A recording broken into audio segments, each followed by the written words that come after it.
చెరుకు లేకుండా చెరుకు రసమా? సో ఎలాగో చూసేద్దాం రండి.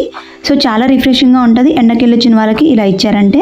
సో అంతేకాకుండా చాలా ఈజీగా క్విక్గా చేసుకోవచ్చు. అప్పటికప్పుడు చేసుకొని రిఫ్రెష్ అవ్వచ్చు.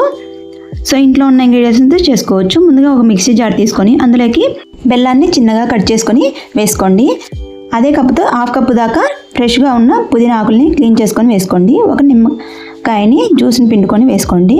ఒక చిటికడంతా సాల్ట్ వేసుకొని ఐస్ క్యూబ్స్ వేసుకొని 1 ఇంచు అల్లం ముక్క కూడా వేసుకోండి. నేను వేసినప్పుడు క్లిప్ మిస్ అయింది. ఇదంతా బాగా మిక్సీ పట్టుకొని ఈ విధంగా స్ట్రెయిన్ చేసేసుకోండి.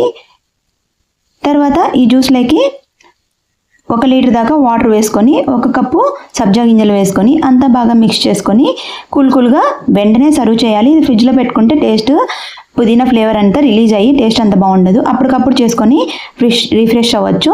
సో మీరు కూడా తప్పకుండా ఒకసారి ట్రై చేయండి, చాలా బాగుంటుంది. ట్రై చేసి కమెంట్ సెక్షన్లో ఎలా వచ్చిందో, మీకు కూడా టేస్ట్ ఎలా అనిపించిందో కమెంట్ సెక్షన్లో షేర్ చేసుకోండి. వీడియో నచ్చితే ఒక చిన్న లైక్ ఇచ్చి సబ్స్క్రైబ్ చేసుకోండి. Thank you for watching. మరో మంచి వీడియోతో కలుసుకుందాము.